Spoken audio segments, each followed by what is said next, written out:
ഞങ്ങളുടെ Friday film ഹൗസിന്റെ ഞാൻ നേരത്തെ പറഞ്ഞ പോലെ ഏറ്റവും വലിയ പ്രോജക്റ്റ് എന്ന് പറയുന്ന ആട് 3യുടെ ലോഞ്ചോടൊപ്പം തന്നെ എന്നെ സംബന്ധിച്ചിടത്തോളം ഏറ്റവും ക്രൂഷ്യൽ ആയിട്ടുള്ള ഒരു പ്രോജക്റ്റ് ആയിരുന്നു പടക്കം.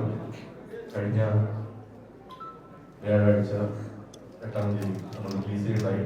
ഏറ്റവും ക്രൂഷ്യൽ എന്ന് ഞാൻ പറയുന്നതെന്ന് പറഞ്ഞാൽ കാരണം ഹോം ഷൂട്ടിംഗ് സുജാതയ്ക്ക് ശേഷം നമ്മൾ ചെയ്ത ഏറ്റവും വലിയ എക്സ്പെരിമെന്റിൽ ഒന്നായിരുന്നു വാലാട്ടി എന്ന് പറയുന്ന സിനിമ. ആ സിനിമ ഒരുപാട് എഫേർട്ട് എടുത്ത്, ഒരുപാട് വർഷങ്ങളോളം എഫേർട്ട് എടുത്ത് റിയൽ ഡോഗ്സിനെ വെച്ച് ചെയ്ത ഒരു സിനിമ തിയേറ്ററിൽ ആ സമയം അത് റിലീസ് ചെയ്ത ടൈമിങ്ങിന്റെ ഒരു പ്രശ്നം കൊണ്ടിട്ട് അതിന് ബോക്സ് ഓഫീസിൽ വിചാരിച്ചത്ര ഒരു പെർഫോമൻസ് കിട്ടിയില്ല. പക്ഷെ അത് OTT-യിൽ again സൂപ്പർ ഹിറ്റ് ആയിരുന്നു എല്ലാ ലാംഗ്വേജിലും. എന്ന് വെച്ചാൽ വാലാട്ടിക്ക് പാർട്ട് 2 ഉണ്ടോന്ന് ചോദിച്ചാൽ എല്ലാ ബോക്സ് ഓഫീസ് പരാജയങ്ങൾക്കും ഞാൻ പാർട്ട് 2 ചെയ്യാറുണ്ട്. അതുകൊണ്ട് തന്നെ വളരെ സന്തോഷം. കാരണം അതിനുശേഷം എന്നെ ഏറ്റവും എക്സൈറ്റ് ചെയ്ത ഒരു സ്ക്രിപ്റ്റാണ് പടക്കം എന്നത്. എൻ്റെ ഫ്രണ്ടും പാർട്ട്ണറുമായ വിജയ് സുബ്രഹ്മണ്യം കേട്ടോ. സോ വിജയ് ആണ് ഈ സ്ക്രിപ്റ്റ് എൻ്റെ അടുത്ത് എത്തിക്കുന്നത്. ഈ വിജയും മനുവും കൂടെ ഏകദേശം ഒരു വർഷത്തോളം ഇരുന്ന് ഡെവലപ്പ് ചെയ്ത് കൊണ്ടുവന്ന ഒരു സ്ക്രിപ്റ്റ് എൻ്റെ മുന്നിലേക്ക് വിജയ് കൊണ്ടുവരികയും അങ്ങനെ ഞാൻ അങ്ങോട്ട് റിക്വസ്റ്റ് ചെയ്തത് നമുക്ക് ഒരുമിച്ച് ചെയ്യാം. അങ്ങനെ ഉണ്ടായ എന്നെ ഒരുപാട് എക്സൈറ്റ് ചെയ്ത ഭയങ്കര എക്സ്ട്രീംലി ടാലന്റഡ് ആയിട്ടുള്ള ഒരു ഡയറക്ടറാണ്. സൈലൻസ് ആയിട്ട് ഒന്ന് silence please please. Thank you. ഒരുപാട് എക്സൈറ്റ് ചെയ്ത ഒരു സ്ക്രിപ്റ്റാണ് അത്. മനു ഞങ്ങൾ അവതരിപ്പിക്കുന്ന 16ാമത്തെ പുതുമുഖ ഡയറക്ടറാണ്. ഇപ്പോഴും ഒരു പുതുമുഖ ഡയറക്ടറിനെ നമ്മൾ ലോഞ്ച് ചെയ്യുമ്പോൾ അദ്ദേഹത്തിന്റെ അതെങ്ങനെ സിനിമ ആയി വരും എന്നുള്ളതിൽ നമുക്ക് എപ്പോഴും ഒരു ടെൻഷൻ ഉണ്ടാവും. പക്ഷേ from day 1 Manu was completely into the script and I mean നിങ്ങൾ സിനിമ കണ്ടവർക്ക് അതിൽ നിന്ന് മനസ്സിലാവും. Basically is done a fantastic job. And ഇന്നലെ പത്മ തിയേറ്ററിൽ പോലും രാത്രി 10:45 ക്ലാപ്സ് കിട്ടുമ്പോൾ ഒരു പ്രൊഡ്യൂസറെ സംബന്ധിച്ചുള്ള അതിനപ്പുറത്തോട് ഒരു സന്തോഷമില്ല. വളരെ നല്ല രീതിയിൽ പെർഫോം ചെയ്യുന്നു എന്നറിഞ്ഞതിൽ സന്തോഷം. അപ്പം അതിൻ്റെ എൻ്റയർ ടീം ഇവിടെയുണ്ട്. So using this platform to answer your questions. Just give it to Manu. Hello, Manu സാറാണ് പടത്തിന്റെ ഡയറക്ടറാണ്. ആൻഡ് ഫസ്റ്റ് തിങ് അങ്ങോട്ടോ, നിങ്ങൾ എത്ര പേര് സിനിമ കണ്ടായിരുന്നോ? സിനിമ ആരൊക്കെ കണ്ടിട്ടുണ്ട്? വളരെ കുറച്ച് കൈകളെ പൊങ്ങിയിട്ടുള്ളൂ. ഇത് തന്നെയാണ് നമ്മളിപ്പം അണ്ടർഗോ ചെയ്യുന്നൊരു കാര്യം. ഒന്ന് എത്തണം, ആൾക്കാരിലേക്ക് ഒന്ന് നന്നായിട്ട് എത്താനുണ്ട്. കാര്യം നമ്മളിപ്പോൾ തിയേറ്റർ വിസിറ്റ് ഒക്കെ ചെയ്യുമ്പോഴും വളരെ നല്ല റെസ്പോൺസ് ഓഡിയൻസ് കയ്യിൽ നിന്ന് കിട്ടുന്നുണ്ട്. അപ്പോൾ ഇനിയും ആൾക്കാർ കയറണം. വൺസ് നിങ്ങൾ കയറി കഴിഞ്ഞ് കൊള്ളാമെന്ന് നിങ്ങൾക്ക് തോന്നുകയാണെങ്കിൽ ഒരു 4-5 പേരെ കൂടെ കേൾക്കുക. കാര്യം അങ്ങനത്തെ സിറ്റുവേഷനാണ് നിൽക്കുന്നത്. നമുക്ക് ഇപ്പം ഫോർവേഡ്ലി നമുക്ക് നിങ്ങളുടെ ക്വസ്റ്റ്യൻസ് കേൾക്കാനാണ് കൂടുതൽ താല്പര്യം. പക്ഷെ വളരെ കുറച്ച് കൈകളെ ഇവിടെ പൊങ്ങിയിട്ടുള്ളൂ. അത് എന്നെ പേടിപ്പിക്കുന്ന ഒരു സംഭവം തന്നെയാണ് ഫ്രാങ്ക്ലി പറയാൻ. പക്ഷെ ഹോപ്പ്ഫുള്ളി നമ്മൾ പോകുന്ന തിയേറ്റേഴ്സ് പാക്ഡ് ആണ്. ഇന്നലെ നമ്മുടെ തിയേറ്റർ വിസിറ്റ് ഒക്കെ ഭയങ്കര നല്ല റെസ്പോൺസ് തന്നിട്ടുണ്ട്. So let's make sure that people go to the theatres. അത്രേ ഉള്ളൂ. അപ്പോൾ എനിവേ എന്തെങ്കിലും ക്വസ്റ്റ്യൻസ്? അപ്പൊ ഞാൻ എന്തായാലും ശ്രമിച്ചു കൊടുക്കാം. എല്ലാവർക്കും നമസ്കാരം. പടക്കം ഈ മനു ചോദിച്ച പോലെ മനുവിന്റെ ഒരു ആദ്യത്തെ സിനിമയാണ്. ഞാൻ ആദ്യമായിട്ടാണ് ഫ്രൈഡേ ഫിലിംസിന് വേണ്ടി ഒരു സിനിമ ചെയ്തത്. അപ്പം എനിക്ക് തോന്നുന്നു മനു സംസാരിക്കുന്ന കേട്ടാൽ തന്നെ നമുക്കറിയാം സിനിമയ്ക്ക് തിയേറ്ററിൽ നല്ല റെസ്പോൺസും എല്ലാവരും ചിരിയും ഇല്ലേ? ആരൊക്കെ കണ്ടെന്ന് പറഞ്ഞു അല്ലേ? ചിരിയും കാര്യങ്ങളൊക്കെ ഉള്ള ഭയങ്കര ഹാപ്പി സിനിമയാണ്. അപ്പോൾ നിങ്ങളെല്ലാവരും കാണുക. ശരിക്കും എന്താ പറയുക, നല്ല റെസ്പോൺസോടുകൂടി തന്നെയാണ് സിനിമ എത്തേണ്ടത്. അതാണ് ഒരുപക്ഷെ ഒരു ആദ്യ സംവിധായകൻ എന്നുള്ള അദ്ദേഹത്തിന്റെ എക്സൈറ്റ്മെന്റ് കൊണ്ടൊക്കെ അദ്ദേഹം പറയുന്നത്. നിങ്ങളെല്ലാവരും പോയി കാണാൻ ചിലപ്പോൾ നിർബന്ധിക്കുകയൊക്കെ ചെയ്യും. എന്ത് കണ്ടില്ലെന്ന് ഞാൻ ചോദിച്ചു, ആരൊക്കെ കണ്ടു എന്നൊക്കെ ചോദിച്ചപ്പോൾ ഞാൻ ഇന്ന് വിചാരിക്കുന്നു കണ്ടില്ല എന്ന് പറയുന്നത് എന്ത് കിട്ടും എന്നുള്ള സീൻ. അപ്പോ അത്രേ ഉള്ളൂ. എല്ലാവരും പോയി കാണാം. നല്ല റെസ്പോൺസാണ് സിനിമയ്ക്ക് വന്നുകൊണ്ടിരിക്കുന്നത്. അതിൽ ഭയങ്കര സന്തോഷമുണ്ട്. ചോദിക്കുകയാണെങ്കിൽ ചോദിക്കാം. സന്ദേഹം എല്ലാവരും പറഞ്ഞ കാര്യങ്ങളൊക്കെ തന്നെയാണ്. എന്തെങ്കിലും ചോദിക്കുകയാണെങ്കിൽ നമുക്ക് ആൻസർ ചെയ്യുന്നത്. ഷർഫക്ക അല്ല ഇപ്പം ഇവിടെ ഇപ്പം നടന്നുകൊണ്ടിരിക്കുന്ന കേസാണ് പറഞ്ഞത് അതാണ് ഫസ്റ്റ് പാർട്ട് ഫ്ലോപ്പ് ആവുന്ന പടങ്ങൾക്കാണ് സെക്കൻഡ് പാർട്ട് ഉണ്ടാവുന്നത്. ഈ പടത്തിൽ അങ്ങനെ ഒരു സെക്കൻഡ് പാർട്ട് വേണ്ട, ഫസ്റ്റ് പാർട്ട് ഒന്ന് ഹിറ്റ് ആയിക്കോട്ടെ. ഷർഫക്ക എന്തായാലും പടക്കളം പടക്കുതിരപ്പാലെ കുതിച്ചുകൊണ്ടിരിക്കുകയാണ്. അപ്പം തിയേറ്ററുകളിൽ നല്ല റെസ്പോൺസുകൾ വന്നുകൊണ്ടിരിക്കുന്നു. അപ്പം ഇപ്പോൾ ഫാന്റസി സിനിമകളുടെ കാലമാണല്ലോ. അപ്പോൾ ഇങ്ങനൊരു പ്രോജക്റ്റ് വന്നപ്പോൾ ഇത് വർക്കൗട്ട് ആവുമോ എന്നൊരു ഇപ്പം വലയുടെ ഇൻട്രൊഡക്ഷൻ നമ്മൾ കണ്ടായിരുന്നു. അപ്പോൾ വേറൊരു ലെവലിലേക്കാണ് മേക്ക് ചെയ്തുകൊണ്ടിരിക്കുക, ആളുകളുടെ വിഷം മാറിക്കൊണ്ടിരിക്കുകയാണ്. ഇത് എത്രത്തോളം വർക്കൗട്ട് ആവുന്ന സ്ക്രിപ്റ്റ് ഉണ്ടായിരുന്നോ, മൈൻഡിലുണ്ടായിരുന്നോ? ഫാന്റസി സിനിമകൾക്ക് ഒരു സ്വഭാവം ഉണ്ടല്ലോ. ഫാന്റസി സിനിമകൾക്ക് നമ്മൾ ആ കഥ പറയൽ മാത്രമല്ല, അതിന്റെ വിഷ്വലും എല്ലാത്തിലും കുറച്ച് ഒരു മാജിക്കൽ ഒരു സ്വഭാവം ഉണ്ടാവും. ഇത് അങ്ങനെ പടക്കം ശരിക്കും ഒരു റിയൽ ലൈഫ് ഒരു കോളേജ് ലൈഫിന്റെ അകത്ത് സംഭവിക്കുന്ന ഒരു കാര്യം പോലെയാണ് ശരിക്കും ഇത് ചെയ്തിരിക്കുന്നത്. അല്ലാതെ ഒരു ഫാന്റസി സിനിമയുടെ ഒരു വേറെ വേൾഡിലേക്ക് കൊണ്ടുപോകുന്ന ലെവലിലേക്കൊന്നും ഇല്ല. അതിന്റെ അകത്ത് നടക്കുന്ന ആ ഒരു കാര്യം അത് മാത്രമാണ് ആ സിനിമ.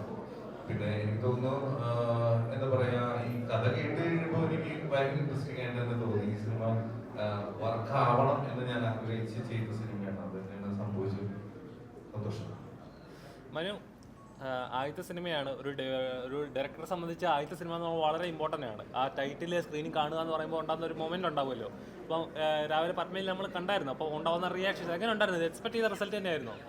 എക്സ്പെക്ട് ചെയ്ത റിസൾട്ടേക്ക് എത്തുന്നേ ഉള്ളൂ. അതായത് നമുക്കിപ്പം ഞാൻ പറഞ്ഞല്ലോ, ഓറഞ്ച് ഒക്കെ കത്തി തുടങ്ങിയിട്ടേ ഉള്ളൂ. അപ്പൊ അതിലേക്ക് വരുന്നുണ്ട്. ഇപ്പം ഒരു കുക്കിംഗ് എന്ന് പറഞ്ഞാൽ ഇതിന്റെ ആശ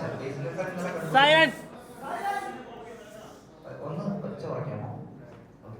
അപ്പൊ നമുക്ക് അതിലേക്ക് എത്തിക്കൊണ്ടിരിക്കുകയാണ്. അപ്പൊ നമുക്കിപ്പം ഒരു ബാങ്കർ ഓപ്പണിംഗ് എന്ന് പറയുന്ന സിനാരിയോയിലോട്ടല്ലായിരുന്നു പോകുന്നത്. പക്ഷേ ഇപ്പം ഇന്നലെ രാത്രിയെ കൊണ്ട് ഇന്നലെ രാവിലെ ഒരു ബുക്കിംഗ് ഒക്കെ കണ്ടിട്ട് ഞാനും റൈറ്ററും നിൽക്കുന്നു. നമ്മൾ ഡിപ്രസ്ഡ് ആയിരുന്നു രണ്ടുപേരും. രണ്ട് മുറിയിൽ അങ്ങോട്ടും ഇങ്ങോട്ടും സംസാരിക്കാതെ കിടന്നുറങ്ങണം. അപ്പോൾ ഒരു ഉച്ചയ്ക്ക് ശേഷമൊക്കെ പ്രൊമോഷൻ ചെയ്യുന്ന ആന്റണി വിളിച്ചപ്പോൾ മൻബ്രോ നല്ല റിവ്യൂ വരുന്നുണ്ട്.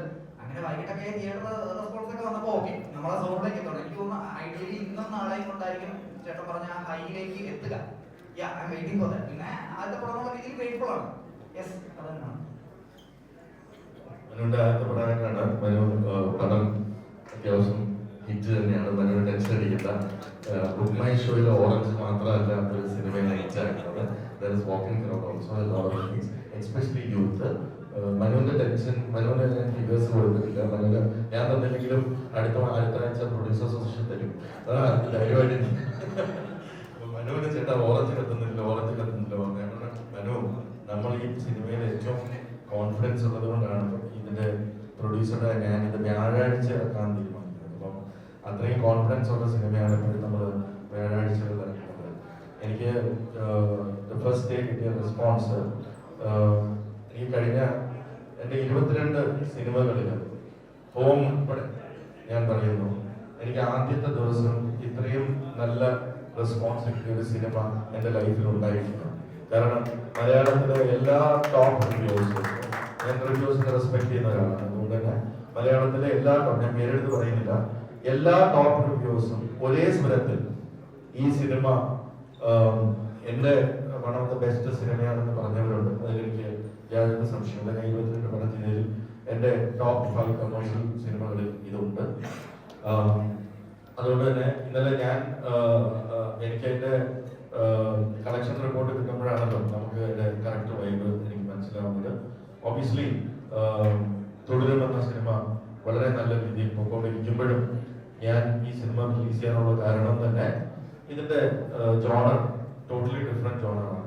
ടോട്ടലി ഡിഫറെൻ്റ് ആയിട്ടുള്ള ഒരു പ്രൈമറി ക്രൗഡാണ് ഇതിന് വരിക എന്ന് ഉറപ്പുള്ളത് കൊണ്ട് തന്നെ അത് വളരെ സക്സസ്ഫുൾ ആയിട്ട് ഞങ്ങൾ അച്ചീവ് ചെയ്തിട്ടുണ്ട്. ഇനി ഇന്നും ഇന്നലെയും നമുക്ക് വളരെ ഗംഭീരമായിട്ടുള്ള ഒരു ഓപ്പണിംഗ് ആണ് കിട്ടുന്നത്.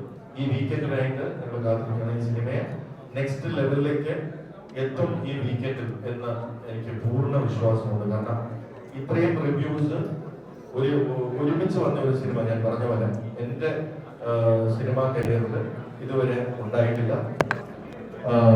അത് ഡെഫിനറ്റ്ലി ബോക്സ് ഓഫീസിൽ കാണാം. എൻ്റെ എക്സ്പീരിയൻസ് വെച്ച് ആണ് ഞാൻ പറയുന്നത്. ഡെഫിനറ്റ്ലി ബോക്സ് ഓഫീസിലേക്ക് വരും എന്നെനിക്ക് പൂർണ്ണമായിട്ടുള്ള ഉറപ്പുണ്ട്. അപ്പോൾ need all your support. Because Malayala cinema ഒരു കഴിഞ്ഞ ഒരു 2-3 കൊല്ലമായിട്ട് നമ്മൾ എപ്പോഴും ഉണ്ടാകുന്ന ഒരു സൈക്കിൾ ഉണ്ട്. സാറ്റലൈറ്റ് ബൂം ഉണ്ടാകുമ്പോൾ ചില കണ്ടന്റിൽ ഫോക്കസ് ഓൺ ദ കണ്ടന്റ് കുറയുകയും നമ്മൾ പെട്ടെന്ന് സിനിമ ഈ ഒരു മണി മേക്കിംഗ് പരിപാടിയിലേക്ക് പോകുന്ന ഒരു അവസ്ഥ ഉണ്ടായിട്ടുണ്ട്. അത് OTT ബൂമിലും കുറച്ചു കാലം ഉണ്ടായിരുന്നു. ഇപ്പോ വീണ്ടും മലയാള സിനിമ ബോക്സ് ഓഫീസിലേക്കാണ് മാറിക്കൊണ്ടിരിക്കുന്നത്. Totally depended on because even OTT and satellite business is box office സക്സസിനെ ബേസ് ചെയ്തിട്ടാണ് ഇനി അത് ഉണ്ടാവുക. ആ കാലം വന്നിട്ടുണ്ട്. It's a very good thing എന്നാണ് ഞാൻ പറയുന്നത്. കാരണം നല്ല കണ്ടന്റിലേക്ക് ഫോക്കസ് ചെയ്യപ്പെടുന്ന ഒരു കാലം. ആ കോൺഫിഡൻസ് ആണ് പടക്കളം എടുക്കാൻ എനിക്ക് പ്രചോദനമായത്. കാരണം അത്രയും നല്ലൊരു സ്ക്രിപ്റ്റ് ആയിരുന്നു ആൻഡ് അത്രയും എഫർട്ട് അതിനകത്തിട്ടുണ്ട്.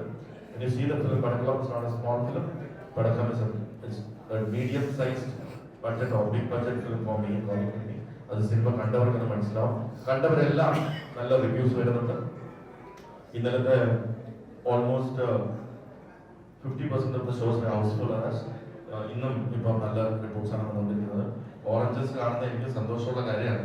ഓറഞ്ച് കാണുമ്പോൾ നമ്മുടെ വാക്കിംഗ് ക്രൗഡ് കയറി വന്ന് പോകുമ്പോൾ കഴിയുമ്പോഴാണ് അത് ബുക്ക് മൈ ഷോയിലേക്ക് കൺവേർട്ട് ആവുന്നത്. So don't about it. We are doing extremely well. Vijay sir, as a producer ഇപ്പൊ കുറച്ചു മുമ്പ് പറഞ്ഞ പോലെ ഓരോ മാസം കഴിയുന്തോറും ഇറങ്ങുന്ന സിനിമകളുടെ ബഡ്ജറ്റുകൾ വെളിയിടുക. അപ്പോൾ ചില പ്രൊഡ്യൂസേഴ്സ് പറയുന്നുണ്ട് അങ്ങനെ വിട്ട് കഴിഞ്ഞാൽ സിനിമ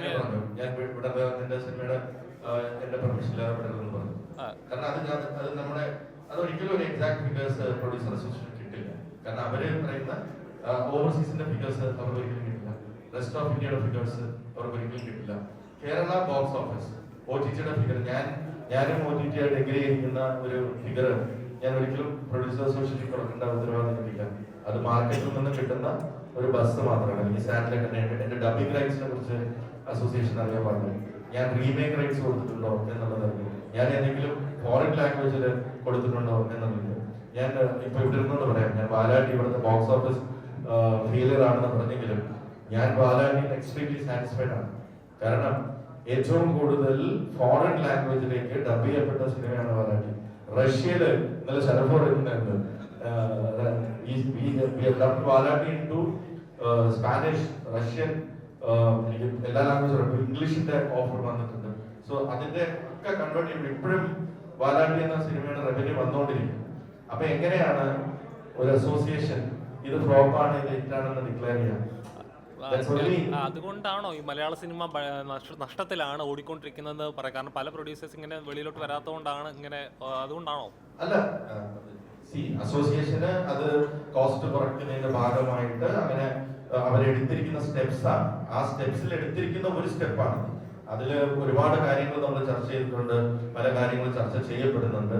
അതിൽ ഒരു സ്റ്റെപ്പ് എന്നോണം ഈ മലയാള സിനിമ ഇങ്ങനെ കോസ്റ്റ് കൂടി നഷ്ടമാണെന്ന് പറയുന്നതിൽ അതിൽ തെറ്റൊന്നുമില്ല. പക്ഷേ അത് കറക്റ്റ് കണക്കായിരിക്കണം. ആ പ്രൊഡ്യൂസറിന്റെ പെർമിഷനോടെ കണക്ക്. ഞാൻ എന്റെ കണക്ക് പ്രൊഡ്യൂസേഴ്സിന് കൊടുക്കണമെന്ന് എനിക്ക് കൊടുത്താൽ മതി അല്ലെ? അല്ലെങ്കിൽ എനിക്ക് കൊടുക്കേണ്ട ഉത്തരവാദിത്വം ഇല്ല. ഞാൻ പറയുന്നത് അത് ചെയ്യുമ്പോ കറക്റ്റ് ആയിരിക്കണം. കേരള ബോക്സ് ഓഫീസിനെ വെച്ചു അത് ഒരാഴ്ചയുടെ കണക്ക് വെച്ച് മാത്രം ഹിറ്റ് ഫ്ലോപ്പ്, അത് ആ കാൽക്കുലേഷൻ തെറ്റാണ്. ആ കാൽക്കുലേഷൻ തെറ്റാണ്. ഇന്ന് മലയാള cinema industry compare to any other Bollywood, Tollywood, Sandalwood അല്ലെങ്കിൽ അതിനെ വെച്ച് കമ്പയർ ചെയ്യുമ്പോൾ ഏറ്റവും സക്സസ്ഫുൾ ആയിട്ട് നിൽക്കുന്ന ഒരു കാലമാണ്. 56 to 76% success ratio for a class film. അപ്പൊ നമ്മളിപ്പോ സിനിമ കാറ്റഗറൈസ് ചെയ്യാൻ പാടില്ല. എല്ലാ ആർട്ടും അങ്ങനെ തന്നെയാണെന്ന് നമുക്കറിയാം. ഈ സിനിമകളുടെ ഒരു ആളുകൾ വെയിറ്റ് ചെയ്യുന്ന പറയുന്നത് ആക്ടേഴ്സ്, ഡയറക്ടേഴ്സ് അല്ലെങ്കിൽ ഫിലിം പ്രൊഡക്ഷൻ ഹൗസസ് അങ്ങനെ ഒരു കോമ്പിനേഷൻ വെച്ചിട്ട് ഉള്ള സിനിമകൾ നമ്മൾ കാറ്റഗറൈസ് ചെയ്യുകയാണെങ്കിൽ അതിൽ തന്നെ ഏറ്റവും കൂടുതൽ സക്സസ് റേഷ്യോ ഉള്ള ഒരു ഇൻഡസ്ട്രിയാണ് മലയാളം. ഒരിക്കലും നമ്മുടെ ഇൻഡസ്ട്രി ലോസിലാണെന്ന് നമ്മൾ വെളിയിൽ നിന്ന് കാണുന്നവർക്ക് അത് വളരെ ഒരു അത്ഭുതമായിട്ട് തോന്നും. കാരണം കഴിഞ്ഞ വർഷം തന്നെ ഏകദേശം 15ഓളം പടങ്ങള് ഒരു 50 crore ഗ്രോസ് ചെയ്തിട്ടുണ്ട്. അത് കാൽക്കുലേറ്റ് ചെയ്യുമ്പോൾ നമ്പർ ഓഫ് ഫിലിംസ് കൂടുതൽ ഇറങ്ങുന്ന ഒരു ലാംഗ്വേജ് ആണ്. നമ്പർ ഓഫ് ഫിലിംസ് 199 ഫിലിംസ് ഇറങ്ങുന്ന ഒരു ഇൻഡസ്ട്രി ഇന്ത്യയിൽ മൊത്തത്തിലുണ്ടോ എന്നുള്ളത് തന്നെ സംശയമുണ്ട്. കാരണം നമ്മുടെ ഒരു പോപ്പുലേഷൻ വെച്ചിട്ട് അല്ലെങ്കിൽ നമ്മുടെ ഒരു മാർക്കറ്റ് സൈസ് വെച്ചിട്ട് അത്രയും ഫിലിംസ്, അപ്പൊ അത്രയും കൂടുതൽ ക്രിയേറ്റീവ് ആയിട്ടുള്ള ഒരു സിനിമയെ സ്നേഹിക്കുന്ന ചിന്തിക്കുന്നവരും ഇവിടെ ഉണ്ട് എന്നുള്ളതാണ് സത്യം. എല്ലാവർക്കും അവരുടെ ടാലന്റ്. ഇപ്പൊ ചിലവർക്ക് എല്ലാ ആർട്സ് ആൻഡ് അഡ്മിനിസ്ട്രേഷൻസ് കിട്ടണമെന്നില്ല, അവർക്ക് വേണ്ട ആക്ടേഴ്സിനെ കിട്ടണമെന്നില്ല, അവർക്ക് വേണ്ട ടെക്നീഷ്യൻസിനെ കിട്ടണമെന്നില്ല. അപ്പൊ അങ്ങനെ വരുമ്പോ അവര് കിട്ടിയ ഒരു ഇത് വെച്ചിട്ട് ചിലപ്പോൾ ഒരു എക്സ്പെരിമെന്റൽ സിനിമ ചെയ്ത് അവരുടെ ടാലന്റ് അല്ലെങ്കിൽ അവരുടെ ഒരു പോർട്ട്ഫോളിയോ ക്രിയേഷന്റെ ഭാഗമായിട്ട് അത് ചെയ്തെന്നിരിക്കും. ചിലവർ, എനിക്കറിയാവുന്ന ഒരുപാട് പേരുണ്ട്, അവര് ഒരു പ്രോഫിറ്റ് ആലോചിച്ചിട്ടല്ല അങ്ങനെ ഒരു സിനിമ ചെയ്യുന്നത്. എല്ലാവരും സിനിമ ചെയ്യുന്നത് ഒരു പ്രോഫിറ്റ്, ഇത് സിനിമ ഹിറ്റായി ഞാൻ കോടികൾ ഉണ്ടാക്കണമെന്ന് വിചാരിച്ചിട്ടില്ല. അത് അവരുടെ പോർട്ട്ഫോളിയോ ക്രിയേഷന്റെ ഭാഗമായിട്ട് ചെയ്യുന്നുണ്ട്. അവര് ഒരു സിനിമ എടുക്കണം എന്നുള്ള ആഗ്രഹം കൊണ്ട് ചെയ്യുന്ന എത്രയോ പ്രൊഡ്യൂസേഴ്സിനെ എനിക്കറിയാം. എനിക്കറിയാവുന്ന എത്രയോ പ്രൊഡ്യൂസേഴ്സ്, NRIs, അവര് ഞാൻ നിങ്ങൾ എന്നെ കൊണ്ടുവന്ന സിനിമ കാണിക്കും. അപ്പൊ പിന്നെ സുഹൃത്തുന്നുള്ള രീതിയിൽ നിങ്ങൾ ഇതൊന്ന് കാണണം. നിങ്ങൾ എന്തിനാ സിനിമ എടുക്കുന്നത്? നിങ്ങൾ ഇത് സീരിയസ് ആയിട്ട് കാണുന്ന പരിപാടിയാണ്. അതൊന്നുമല്ല, ലൈഫിൽ ഒരു പടം എടുക്കണമെന്നൊരു ആഗ്രഹവും. അതിനെ ഒരിക്കലും അവര് തന്നെ ആ സിനിമയുടെ റിലീസിൽ തന്നെ ഇവിടെ ഉണ്ടോന്നില്ല നമുക്കറിയില്ല. അവർ ചിലപ്പം അങ്ങനെ ഒരുപാട് പേരെ എനിക്കറിയാം. അങ്ങനെ ഒരുപാട് പേരെ എന്റെ അടുത്ത് വന്ന് അഭിനയിക്കാൻ പറയുന്നവരുണ്ട്. എന്റെ അടുത്ത് ഇത് കണ്ടിട്ട് ഞങ്ങള് ഒരു ആഗ്രഹം കൊണ്ട് എടുത്തതാണ് എന്നൊക്കെ. അതിനെ ഒരിക്കലും ഒരു ഇൻഡസ്ട്രിയുടെ ലോസ് ആയിട്ട് കണക്ക് കൂട്ടാൻ പറ്റില്ല. എന്ന് വെച്ചാൽ നമ്മൾ ഓരോരുത്തരും നിങ്ങൾ പ്രോഫിറ്റിന് വേണ്ടിയാണ് എടുത്തത്, അതൊന്നും ചെയ്യാൻ പറ്റില്ല. അപ്പൊ ഇറ്റ്സ് എ catch-22 സിറ്റുവേഷൻ. അപ്പൊ അതുകൊണ്ട് ഏറ്റവും നല്ല കാര്യം ഒരു ഹാഫ് കുക്ഡ് ആയിട്ടുള്ള കണക്ക് കൊടുക്കാതിരിക്കുക. അങ്ങനെ കൊടുക്കുകയാണെങ്കിൽ അത് പെർഫെക്റ്റ് കണക്കായിരിക്കണം. ആ കണക്ക് ഹാഫ് കുക്ഡ് ആയിട്ടുള്ള ഒരു കണക്ക് കൊടുക്കുമ്പോ നമ്മുടെ ഇൻഡസ്ട്രിയെ ഒരു റോങ് നോട്ടിൽ വെളിയിലുള്ളവർക്ക് സത്യമാണ്. ഒരുപാട് ഇൻവെസ്റ്റേഴ്സ് മലയാളത്തിലെ സക്സസ് റേഷ്യോ കണ്ടിട്ട് അതിലേക്ക് വരാൻ ആഗ്രഹിക്കുന്നവര് പെട്ടെന്ന് ഇങ്ങനെ ഒരു റോങ് നോട്ട് പോകുമ്പോ അവർ ചിലപ്പോൾ ഷൈ ഔട്ട് ചെയ്യാൻ സാധ്യതയുണ്ട്. അങ്ങനെ പോയിട്ടുണ്ട്. എനിക്ക് അനുഭവമുണ്ട്. അതുകൊണ്ട് ഞാൻ റിക്വസ്റ്റ് ചെയ്തിട്ടുണ്ട് as a member of the association, Padakkalam എന്ന് പറഞ്ഞ സിനിമയുടെ കണക്ക് ഞാൻ അപ്രൂവ് ചെയ്യാറ്. ബിക്കോസ് എനിക്ക് മാത്രമാണ് അതിന്റെ കണക്കറിയാവുന്നത്. മനുവിന് പോലും അതാണ്. മനു ബുക്ക് മൈ ഷോ വെച്ചിട്ടാണ് മനു നോക്കുന്നത്. എനിക്ക് മാത്രമേ അതിന്റെ എക്സാക്ട് ഫിഗർ അറിയാൻ പറ്റൂ. അതുപോലെ തന്നെയാണ് കഴിഞ്ഞ ദിവസം അസോസിയേഷൻ കോടതിയിൽ ഒരു ഹർജി കൊടുത്തിട്ടുണ്ട്. അതായത് പൈറസിയെ കുറിച്ച്. ഇറങ്ങുന്ന സിനിമയുടെ പിറ്റേ ദിവസം തന്നെ അതിൻ്റെ പ്രിന്റുകൾ ഇറങ്ങുന്നത്. കാരണം പ്രിന്റുകൾ എടുത്ത് നോക്കിയാൽ തന്നെ അറിയാം അത് ഒരാൾ ഷൂട്ട് ചെയ്യുന്നതല്ല. ഒന്നുകിൽ സെൻസറിന് അവിടെ നിന്ന് തന്നെ ആയിരിക്കും, അല്ലെങ്കിൽ അത് അങ്ങനെയുള്ള, കാരണം ഒരു ഷെയ്ക്കില്ല, ഒന്നുമില്ല, കറക്റ്റ് HD പ്രിന്റാണ് ഇറങ്ങുന്നത്. മലയാള സിനിമയിൽ ലോക സിനിമയിൽ ഒരു ഷാർപ്പായിട്ട് ഈ ഓഫ് ലേറ്റ് OTT വന്നതിന് ശേഷം പൈറസി കുറച്ച് കുറഞ്ഞിട്ടുണ്ട്. കാരണം നല്ല സിനിമകൾ നല്ല ക്ലിയർ ആയിട്ട് OTT-ൽ കാണാം എന്ന് നല്ല സിനിമകൾ ഒബ്വിയസ്ലി ബോക്സ് ഓഫീസിൽ പെർഫോം ചെയ്യുന്ന സിനിമകൾ ഒരിക്കലും OTT ഒഴിവാക്കാൻ, അല്ലെങ്കിൽ പെർഫോം ചെയ്തില്ലെങ്കിലും അവർക്ക് അതിന്റെ കണ്ടന്റ് ഇവാലുവേഷൻ അവരുടേതായ ക്രൈറ്റീരിയ ഉണ്ട്. അപ്പൊ ആ ക്രൈറ്റീരിയ വെച്ചിട്ട് അവർ നോക്കി എല്ലാ സിനിമകളും അവർ കാണാറുണ്ട്. ചില സിനിമകൾ OTT-കാർക്ക് ബോക്സ് ഓഫീസിൽ പെർഫോം ചെയ്യാത്തതാണ് ഇഷ്ടം. കാരണം OTT-ൽ സബ്സ്ക്രിപ്ഷൻ കൂടുതലും അങ്ങനെയൊക്കെ ഉണ്ട്. അപ്പം ബോക്സ് ഓഫീസ് സക്സസ് മാത്രമല്ല ഒരു OTT-യുടെ ക്രൈറ്റീരിയ എന്ന ക്വാളിറ്റി ഓഫ് ദ ഫിലിം എന്നുള്ളതും. അതുകൊണ്ട് അവർക്ക് ഡ്രൈവ് ഉണ്ടാവുക എന്നൊക്കെ ഉള്ള പല ക്രൈറ്റീരിയ ഉണ്ട് അവർക്ക്. അപ്പോ ഈ OTT വന്നതിൽ പിന്നെ നല്ല ക്ലിയർ പ്രിന്റ് കുറച്ചൊന്ന് താന്നിരുന്നതാണ്. അപ്പം നിങ്ങൾ പറഞ്ഞ പോലെ തന്നെ ഇതൊരു വാശിയുടെ പുറത്ത് ചെയ്യുന്നതായിട്ടാണ് എനിക്ക് തോന്നുന്നില്ല. എന്നാൽ ഈ സിനിമയുടെ നശിപ്പിക്കുന്നതിന്റെ ഭാഗമായിട്ടാണ് ഇത് ചെയ്യുന്നതെങ്കിൽ അതൊരു ക്രിമിനൽ കുറ്റം തന്നെയാണ്. അത് വളരെ സീരിയസ് ആയിട്ട് അവരെ ലോയുടെ മുമ്പിൽ കൊണ്ടുവരികയും വളരെ സീരിയസ് ആയിട്ടുള്ള പണിഷ്മെന്റ് കൊടുക്കുകയും വേണം. കാരണം ഇത് കാണാൻ, അല്ലെങ്കിൽ 100 രൂപ 200 രൂപ കൊടുക്കാതെ കാണാമെന്നുള്ളതിന്റെ ഭാഗമായിട്ട് വരുന്നതല്ല. ഇതൊരു ക്രിമിനൽ ഗൂഢാലോചനയുടെ ഭാഗമായിട്ട് എവിടെന്നോ മോഷ്ടിച്ചെടുത്ത അത് എവിടെ നിന്നാണ് പോകുന്നത് കണ്ടുപിടിച്ച് അത് വളരെ സീരിയസ് ആയിട്ടുള്ള പണിഷ്മെന്റ് ഇതിനെ ലൈറ്റായിട്ട് എടുക്കരുത്. അത് അസോസിയേഷൻ അങ്ങനെ മൂവ് ചെയ്തിട്ടുണ്ടെന്ന് അറിയുന്നു. Will all be supporting it.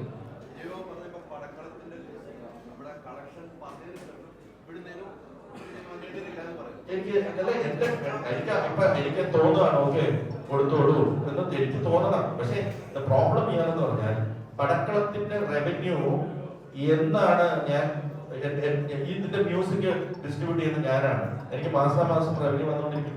അപ്പൊ ഞാൻ എങ്ങനെയാണ് എന്താണ് ഞാൻ ഇത് എൻഡ് ചെയ്യുന്നത്? ചിലപ്പോൾ 2 മാസത്തിന് ശേഷമായിരിക്കും ഞാൻ ഇതിന്റെ റീമേക്ക് റൈറ്റ്സ് വിൽക്കുന്നത്.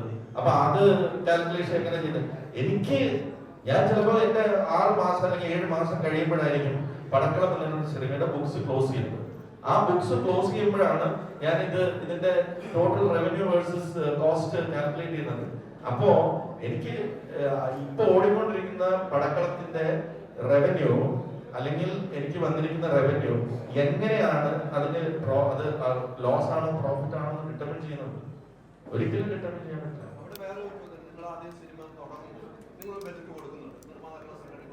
അതിൽ വേരിയേഷൻ വർദ്ധിക്കാൻ എനിക്ക് കുറയ്ക്കാൻ പറ്റും. ഞങ്ങളുടെ സിനിമകൾക്ക് ഞങ്ങൾക്ക് വളരെ എഫിഷ്യന്റ് ആയിട്ടുള്ള ഒരു ടീമുണ്ട്. ഞങ്ങൾ എപ്പോഴും ഒരു ഹയർ ബഡ്ജറ്റാണ് ഇടുക. ബിക്കോസ് നമ്മൾ അതിനെ വെച്ചിട്ടാണ് ഒരു ബിസിനസ് പ്ലാൻ ഉണ്ടാകുന്നത്. ഫ്രൈഡേ ഫിലിമോസ് അങ്ങനെയാണ് പ്രവർത്തിക്കുന്നത്. നമ്മൾ ഒരു വേഴ്സ് കേസ് സിനാരിയോ, ഒരു മഴ വന്നാൽ അല്ലെങ്കിൽ എന്റെ ഫോഴ്സ് മേജർ അല്ലെങ്കിൽ ഒരു അതിന് വരെ നമ്മൾ ഒരു പ്രൊവിഷൻ വെക്കും. ആ പ്രൊവിഷൻ വെച്ചിട്ട് എപ്പോഴും ഷിബുവിനോടും വിനുവിനോടും പറയും, ഒരു പ്രൊവിഷൻ വെച്ചിട്ട് ഇതിന്റെ ഹയസ്റ്റ് പറഞ്ഞാൽ. കാരണം അതിന് ബാക്ക്വേർഡ്സ് അതിന് കുറച്ച് കഴിഞ്ഞാൽ നല്ലതല്ലേ? ഞങ്ങൾക്ക് എപ്പോഴും 10 to 15% കുറവേ ഉണ്ടായിട്ടുള്ളൂ. അപ്പൊ പ്രൊഡ്യൂസർ സൊസൈറ്റി കൊടുക്കുന്ന കണക്കല്ല ആ കോസ്റ്റ് അല്ല കോസ്റ്റ്. ഓക്കെ, ചിലത് കൂടിയേക്കാം, ചിലത് കുറഞ്ഞേക്കാം. നമ്മൾ ആദ്യം കൊടുക്കുന്ന കോസ്റ്റ് ഒരിക്കലും കറക്റ്റ് ആവണമെന്നില്ല. എന്തെല്ലാം വേരിയേഷൻസ് വരും. നമ്മളൊരു സിനിമ രജിസ്റ്റർ ചെയ്യുമ്പോഴാണ് കോസ്റ്റ് കൊടുക്കുന്നത്. അതിന് ചിലപ്പോൾ ആക്ടേഴ്സ് ചേഞ്ച് വരും, ടെക്നീഷ്യൻസ് ചേഞ്ച് ചെയ്ത് വരും, ചിലപ്പോൾ ലൊക്കേഷൻസ് ചേഞ്ച് ആവും, ചിലപ്പോൾ നമ്മൾ ചെയ്ത് വരുമ്പോൾ ഇപ്പം പടക്കളം എന്ന് പറയുന്ന സിനിമ ഞങ്ങൾ ചാർട്ട് ചെയ്തതിനെക്കാട്ടിലും ഡേയ്സ് കുറച്ച്, നമ്പർ ഓഫ് ഡേയ്സ് കുറച്ച് നമ്മൾ ചെയ്തു. അത് ഇടയിൽ നമ്മൾ ഉണ്ടാക്കിയ ഒരു പ്ലാനിങ്ങിന്റെ ഭാഗമായിട്ട് ഞങ്ങൾ കുറച്ച് ഡേയ്സ് കുറയ്ക്കാൻ പറ്റി. അപ്പൊ അത് നമ്മൾ കോസ്റ്റിൽ കൊടുക്കാതിരിക്കുന്നതാണ് നല്ലത്. അല്ല, കൊടുക്കണമെന്നുണ്ടെങ്കിൽ നമ്മളിപ്പം ഒരു സ്ഥാപനം ഒരു ആനുവൽ കണക്ക് എല്ലാ പ്രൊഡ്യൂസേഴ്സിൽ നിന്നും അവരുടെ ഇത് നമ്മളിപ്പോ ബാലൻസ് ഷീറ്റ് കൊടുക്കാന്ന് പറയുന്നത്, ആ ബാലൻസ് ഷീറ്റ് കൊടുത്ത് അപ്രൂവ് ചെയ്ത് ഇതാണ് ഇൻഡസ്ട്രി കണക്ക്. മാസം എങ്ങനെ കണക്ക് കൊടുക്കാൻ പറ്റും? ഒരു ബിസിനസിനും മാസം എങ്ങനെയാണ് പ്രോഫിറ്റ് ആൻഡ് ലോസ് വാല്യൂറ്റ് ചെയ്യുന്നത്? ഏത് ബിസിനസിനെ വാല്യൂറ്റ് ചെയ്യാൻ പറ്റും? ഒരിക്കലും പറ്റില്ല. അപ്പൊ അത് ഒഴിവാക്കണം എന്ന് ഞങ്ങൾ കുറച്ച് പേര് റിക്വസ്റ്റ് ചെയ്തിട്ടുണ്ട്.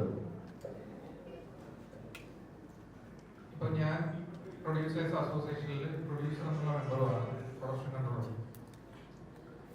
അപ്പോ നമ്മളൊരു ബഡ്ജറ്റ് ഇപ്പൊ ആട് 3 തുടങ്ങുന്നു. ആട് 3ക്ക് നമ്മളൊരു ബഡ്ജറ്റ് ഇടുന്നു. അതുപോലെ പടക്കളം തുടങ്ങുന്ന സമയത്ത് നമ്മൾ ബഡ്ജറ്റ് ഇടുന്നു. ഇതില് പല സാഹചര്യങ്ങൾ കൊണ്ട് ബഡ്ജറ്റിന് മാറ്റങ്ങൾ വരാം. ഒരാൾക്ക് അസുഖം വരാം, ഷൂട്ട് നടന്നില്ല എന്ന് വരാം, ബഡ്ജറ്റ് മാറും.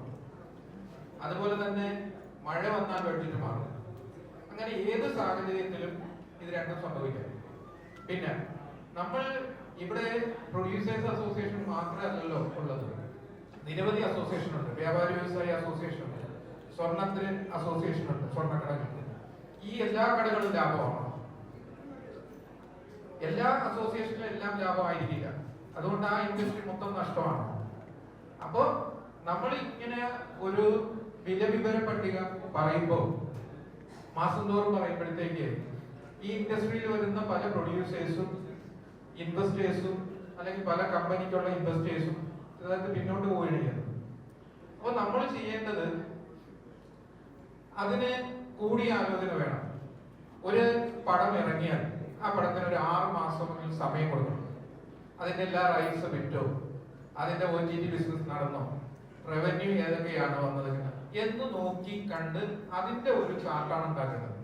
അല്ലാതെ ഒരാഴ്ച കൊണ്ട് ഒരു പടം നഷ്ടമാണോ, ആ പടം ഏതെങ്കിലും ലാംഗ്വേജിൽ വിറ്റുപോയാൽ എങ്ങനെയാണ്, പിറ്റേ ആഴ്ച ഇവർ വിലവിവരം പട്ടിക ഇട്ടതിന് ശേഷം പിറ്റേ ദിവസമാണ് വിറ്റെങ്കിലും. അപ്പൊ അതൊക്കെ തെറ്റ് തന്നെയാണ്. നമുക്ക് ഇൻഡസ്ട്രീനെ പിടിച്ചു നിർത്തുക, ബഡ്ജറ്റ് നിയന്ത്രിക്കുക എന്ന് പറഞ്ഞാൽ ഇവിടെ ഇരുന്നിട്ട് നമ്മൾ ഇപ്പൊ കഴിഞ്ഞ വർഷം 202 പടങ്ങൾ ഇറങ്ങിയിട്ടുണ്ട് പറഞ്ഞു. ഇതിൽ ഡിസംബർ മാസങ്ങളിൽ എനിക്ക് തോന്നുന്നത് സെൻസർ ചെയ്യുന്ന ഭൂരിഭാഗം സിനിമകളും അവാർഡ് കാറ്റഗറിയിൽ പോകുന്ന സിനിമകളും. ഈ സിനിമകൾ എന്ന് പറയുന്നത് ചിലപ്പോൾ റിലീസ് ചെയ്തിട്ടുണ്ടാവാം, ചിലപ്പോൾ റിലീസ് ചെയ്തിട്ടുണ്ടാവില്ല, ചിലപ്പോൾ ചെയ്തിട്ടുണ്ടാവാം. പക്ഷെ ഇതും എല്ലാം ചേർത്തിട്ടാണ് നമ്മൾ ഈ കണക്ക് പറയുന്നത്. അപ്പോ ഇങ്ങനെ ഒരു കണക്ക് പറയുമ്പോൾ ഇൻഡസ്ട്രി കഴിഞ്ഞ വർഷം ഏറ്റവും കൂടുതൽ ഹിറ്റുകൾ ഉണ്ടായ ഇൻഡസ്ട്രി എനിക്ക് തോന്നുന്നത് മലയാളം ഇൻഡസ്ട്രിയാണ്. അത് വെച്ച് നമ്മൾ കണക്കാക്കിയാൽ കഴിഞ്ഞതിന് ഈ ഒരു 50 പടങ്ങളോളം ഡിസംബറിൽ സെൻസർ ചെയ്യുന്ന അവാർഡ് പടങ്ങളിലേക്ക് മാറിക്കഴിഞ്ഞ് ബാക്കി 150 സിനിമകൾ ഉണ്ടാവാം. അതിൽ സ്വന്തക്കാർക്കും ബന്ധുക്കാർക്കും പരിചയക്കാർക്കും നേരത്തെ പറഞ്ഞ പോലെ വിജയ് സാർ പറഞ്ഞ പോലെ ഒരു സിനിമ എടുക്കണമെന്ന താല്പര്യത്തോടുകൂടി വരുന്ന ആൾക്കാർക്ക് പടമെടുത്തിട്ടുണ്ടാവും. അത് കഴിഞ്ഞാൽ ഒരു 60 സിനിമയായിരിക്കും മലയാള ഇൻഡസ്ട്രിയിൽ കറക്റ്റ് ആയിട്ട് പ്രൊഡക്ഷൻ നടന്നിട്ടുണ്ടാകും. ഈ 60 സിനിമയിൽ ഏതാണ്ട് 27 സിനിമയോ 26 സിനിമയോ ഹിറ്റുകളായിരുന്നു. അപ്പൊ ഏതാണ്ട് 50% ഹിറ്റുകൾ ഉണ്ടായ ഇൻഡസ്ട്രി ഈ ഒരു വില പട്ടിക വന്നതോടുകൂടി സത്യത്തിൽ പടങ്ങളുടെ എണ്ണം കുറയുകയാണ് ചെയ്യുന്നത്. പടങ്ങളുടെ എണ്ണം വളരെ വലിയതായിട്ട് കുറഞ്ഞു. കാരണം ഞാൻ പെപ്കയുടെ ജോയിന്റ് സെക്രട്ടറി കൂടിയാണ്. എനിക്ക് വളരെ കൃത്യമായിട്ട് അറിയാം പ്രോജക്റ്റ് അവിടെ വരുന്നതിനെ പറ്റി വളരെ വ്യക്തമായിട്ട് എനിക്കറിയാം. അപ്പോൾ ഇൻഡസ്ട്രിയിലും സിനിമ യഥാർത്ഥത്തിൽ ഇല്ലാണ്ടായിക്കൊണ്ടിരിക്കുകയാണ്. അപ്പൊ ഞാൻ ഇടയ്ക്ക് നമ്മുടെ രഞ്ജിത്തേട്ടൻ പ്രൊഡ്യൂസർ രഞ്ജിത്തേട്ടനോട് ഞാൻ ചോദിച്ചു, രഞ്ജിത്തേട്ടൻ നമ്മളിവിടെ എല്ലാം നഷ്ടം എന്ന് പറയുമ്പോൾ OTT-കാരെങ്ങനെ പടം എടുക്കുക? അവര് വരും, അവിടെ മൊത്തത്തിൽ അവതാളത്തിലല്ലേ, പിന്നെ എന്തെങ്കിലും കൊടുത്ത് നമുക്ക് പറഞ്ഞാൽ അത് തരും എന്നുള്ള രീതിയിലേക്കാവും. പ്രൊഡക്ഷൻ ഹൗസിൽ നിന്നും വ്യത്യസ്തമാക്കുന്നത് പുതുമുഖങ്ങൾ എപ്പോഴും ചൂസ് ചെയ്യാനായിട്ട് ശ്രമിക്കുന്ന ഒരു പ്രൊഡ്യൂസറാണ് താങ്കൾ. ആസ് എ പ്രൊഡ്യൂസർ എത്രത്തോളം റിസ്ക് ഉണ്ട് ഇതിൽ? അല്ല, ഞാൻ പുതുമുഖങ്ങളെ ഞാൻ ചൂസ് ചെയ്യുന്നതല്ല, പുതുമുഖങ്ങൾ എന്നെ ചൂസ് ചെയ്യുന്നതാണ്. അപ്പൊ എനിക്ക് ഏറ്റവും കൂടുതൽ അവരെ പ്രതീക്ഷയോടെ നമ്മളിങ്ങനെ ഞാൻ പുതുമുഖങ്ങളെ വെച്ച് മാത്രം സിനിമ ചെയ്യാമെന്ന് വിചാരിച്ച് തുടങ്ങിയ ഒരു പ്രൊഡക്ഷൻ ഹൗസ് ഒന്നുമല്ല. ആദ്യം അങ്ങനെ ആയി. ഇപ്പോൾ മങ്കിപ്പനും സക്രിയുടെ കമ്പനികളും ആടും ഒക്കെ വന്നപ്പോ ഓക്കെ ഇവിടെ പുതുമുഖങ്ങൾക്ക് അവസരം കൊടുക്കുന്നു. അങ്ങനെ കുറെ പുതുമുഖങ്ങൾ നമ്മൾ അന്വേഷിച്ചു. അപ്പൊ നമ്മള് വേവ് ലെങ്ത് കണക്ട് ആവുന്നു. അവർ കൊടുക്കുന്ന ഒരുപാട് സ്ക്രിപ്റ്റുകൾ വരുമ്പോ അതില് നോ പറയാൻ പറ്റാത്ത പടക്കളം പോലുള്ള സ്ക്രിപ്റ്റുകൾ നമുക്ക് വരും. അതിന് നോ പറയാൻ പറ്റില്ല.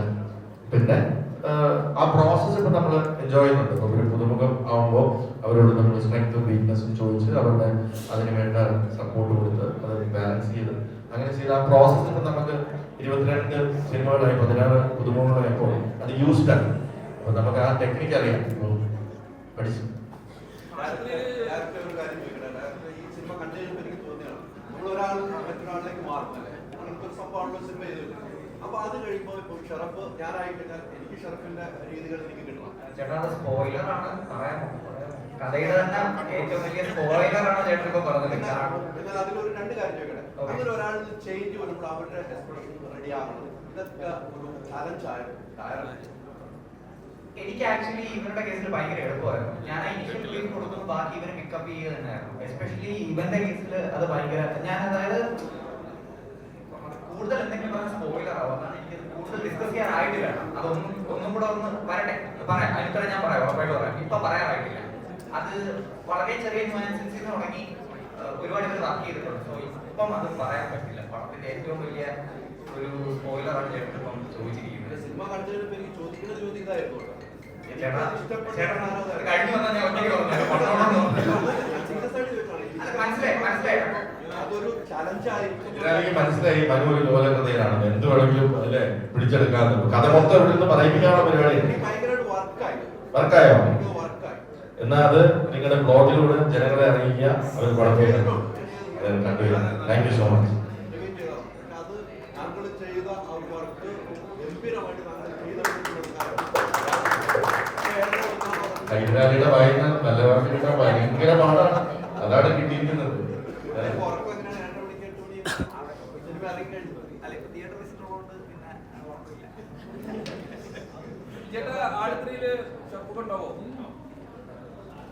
അടുത്തിടെ ഷറഫൊക്കെ ഉണ്ടാവുമെന്ന് ചോദിച്ചാൽ അത് മിഥുൻ മാനുവൽ തോമസ് ആണ് തീരുമാനിക്കുന്നത്.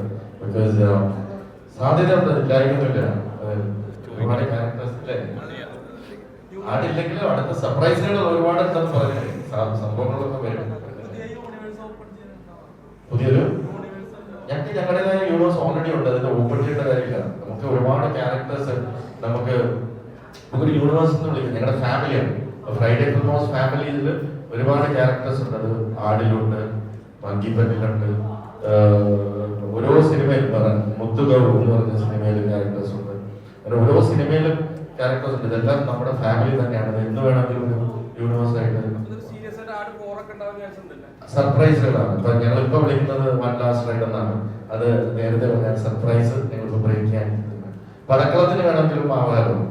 എന്തിസാറാണെന്ന് മുങ്ങിയിട്ടുള്ള ന്യൂസ് ഉണ്ട്. കണ്ടവർക്കറിയാൻ എന്താ ഞാൻ പറയുന്നത്. കഥ പറഞ്ഞു അതൊരു പരിപാടിയില്ല. ഈ സിനിമയില് ഷറഫിന്റെ കുറെ സംഭവങ്ങൾ ഇതിനകത്തുണ്ട്. അതിൽ മനസ്സിൽ ഇഷ്ടപ്പെടും തിയേറ്ററിൽ തിരിച്ചു ചെയ്യുമ്പോൾ ഒരു സീനുണ്ട്. ആ സീൻ ഞാൻ പറയുന്നില്ല. ആ ഡയലോഗുകൾ പറയുമ്പോൾ എന്തായിരുന്നു ഷറഫിന്റെ ഒരു അവസ്ഥ? ഇനി പറയുന്നില്ല, ഞാൻ spoiler-ആയതുകൊണ്ട്. അതാണ് കേട്ട് ആളുകൾ ചിരി അടങ്ങുന്നില്ല, ഇറങ്ങിയിട്ടും അത് സംസാരം വരും. പക്ഷെ അത് ഗംഭീരമാണ്. ആളുകൾ എന്താ ചിരിച്ചതെന്ന് ശരത്തിന് മനസ്സിലാക്കുന്നത് ഈ സിനിമയിൽ ആ വാക്ക് ഉടനീളം ഉപയോഗിക്കുന്നുണ്ട്. അല്ലേ? അസ്ഥാനത്ത് ഒരു വാക്ക് ഉപയോഗിച്ചാൽ അതെ, അത് എല്ലാ സ്ഥലത്തും നമ്മുടെ മലയാളത്തിലെ ചില വാക്കുകള് അസ്ഥാനത്തല്ല, ചില രണ്ട് സ്ഥലത്ത് ഉപയോഗിച്ചാൽ രണ്ടർത്ഥമുള്ള ഒരു അങ്ങനെ ഒരു സ്ക്രിപ്റ്റിൽ ഉണ്ടായിരുന്നാണോ?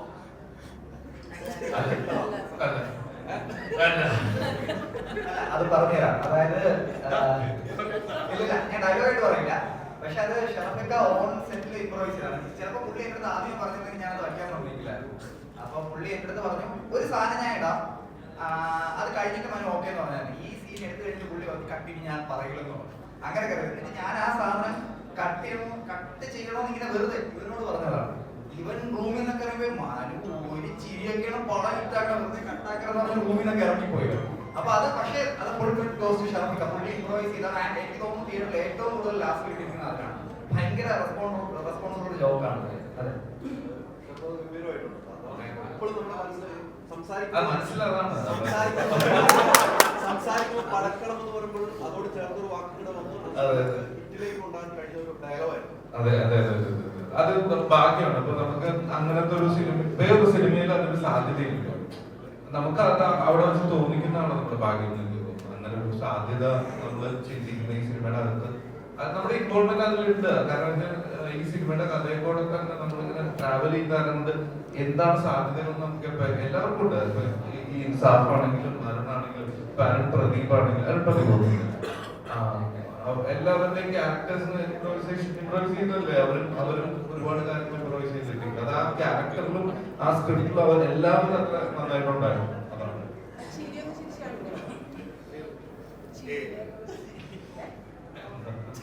ഷർഫ ആ ചിരി ഇപ്പോൾ വൈറലായിക്കൊണ്ടിരിക്കുകയാണ്. ഇപ്പൊ നേരത്തെ അർജുൻ അശോകന്റെ ചിരിയായിരുന്നു ഇപ്പോൾ ട്രെൻഡിങ് പോയിക്കൊണ്ടിരുന്നത്. ഇപ്പൊ ഷർഫക്കയുടെ ഇത് ഇപ്പൊ റീൽസ് ഒക്കെ എടുത്ത് നോക്കിയാൽ അങ്ങനത്തെ ഒരു ഇത് ഇപ്പൊ ഷർഫക്ക ഇപ്പൊ ക്യാരക്ടർ വൈസ് ഇപ്പൊ നമ്മൾ കരിയർ വൈസ് നോക്കുമ്പോൾ ആദ്യം ഹ്യൂമറിലേക്ക് വന്നു, പിന്നെ കുറച്ചുകൂടെ സീരിയസ് കഥാപാത്രങ്ങളിലേക്ക് മാറി, പിന്നെ വില്ലൻ വേഷങ്ങളിലേക്ക് വന്നു, ഇപ്പൊ പിന്നെ പഴയ പോലെ ഹ്യൂമറിലേക്ക് വന്നുകൊണ്ടിരിക്കുകയാണ്. അപ്പം തിയേറ്റർ റെസ്പോൺസുകൾ ഏറ്റവും കൂടെ വന്നുകൊണ്ടിരിക്കുന്നത് ഇപ്പോൾ പഴയ ഒരു ഷർഫക്കയും പഴയ ഒരു സുരാജനെ തിയേറ്ററുകളിൽ കാണാൻ പറ്റി, പഴയൊരു കോമഡി വർക്ക് ഹ്യൂമർ വർക്ക് ചെയ്യാൻ പറ്റി എന്നുള്ളതാണ്.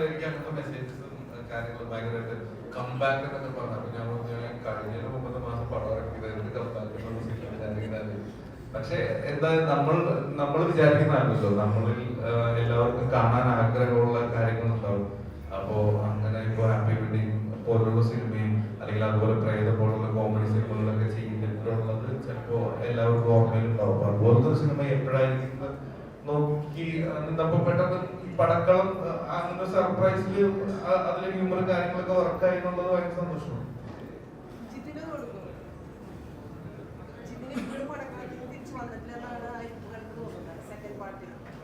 സെക്കൻഡ് പാർട്ട് സാറിന്റെ ഒരു അഭിനയം സെക്കൻഡ് ഹാഫ് അപ്പൊ അതിനിപ്പോഴും പുറത്തോട്ട് വന്നിട്ടില്ല തോന്നുന്നതായി ഇപ്പോൾ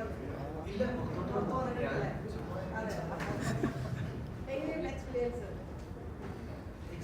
നല്ല എക്സ്പീരിയൻസ്. അതെ, സെക്കൻഡ് അഭിനയിച്ചപ്പോൾ കുഴപ്പം തോന്നിയില്ല. വേറൊരു ബോഡി നമ്മൾ മേലോട്ട് കയറുമ്പോൾ അതായിട്ട് അഭിനയിക്കാന്ന് പറയുമ്പോൾ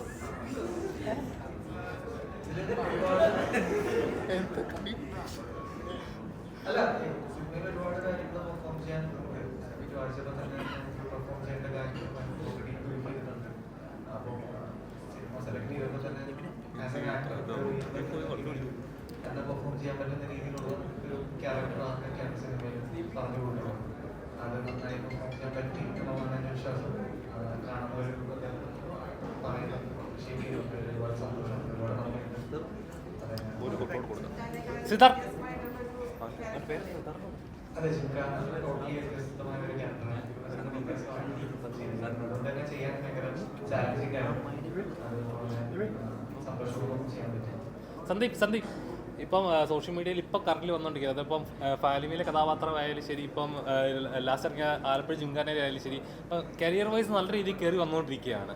ഇപ്പം ഈ പടക്കൾ ഇറങ്ങിയതിന് ശേഷം സോഷ്യൽ മീഡിയ ഉണ്ടാകുന്ന ചർച്ചകൾ നെസിലിന് ശേഷം അല്ല നെസിൻ്റെ ആ ഒരു ഗ്രാഫിൽ നിൽക്കാനായിട്ട് നല്ലൊരു ഹീറോ ലെവലിലേക്ക് ഒരു നായകൻ കൂടി എത്തിയിരിക്കുകയാണ് എന്നുള്ളത് കണ്ടായിരുന്നോ? എല്ലാവർക്കും ഇഷ്ടപ്പെടുന്നതിൽ ഒരുപാട് സന്തോഷം. മാനേഴ്സിനൊന്നുമില്ല, ചെറിയൊരു സ്പേസ് ഉണ്ടാക്കിയെടുക്കുക മലയാളത്തിൽ, പറ്റുന്ന ക്യാരക്ടേഴ്സ് ചെയ്യാൻ പറ്റുക എന്നുള്ളതിനാണ് ആഗ്രഹം. നിലനിൽക്കുക എന്നുള്ളതാണ് അതിനേക്കാൾ ഇമ്പോർട്ടൻ്റ് ആയിട്ടുള്ള കാര്യം. സിനിമയിലേക്ക് വരുന്നതിനേക്കാൾ നല്ല സിനിമകളുടെ ഭാഗമായിട്ട് നിലനിൽക്കുക എന്നുള്ളതാണ് അതിൽ ഏറ്റവും ചാലഞ്ചിങ് ആയിട്ടുള്ളൊരു ഭാഗം. അത് നന്നായിട്ട് ചെയ്യാൻ പറ്റണം എന്നാണ് ആഗ്രഹം. അങ്ങനെയാണ് മുന്നോട്ട് പോകുന്നത്.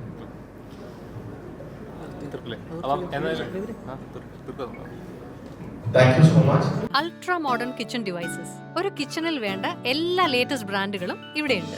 ലോകോത്തര ബ്രാൻഡുകൾ, original products, wide range. MyG future. WhatsApp വഴി ഇംഗ്ലീഷ് പഠിക്കാൻ ഇംഗ്ലീഷ് കഫേ ഉള്ളപ്പോൾ ഇംഗ്ലീഷ് ഒരു വിഷയമേ അല്ല. English cafe, we present you the perfect English. WhatsApp now 9633 888 575.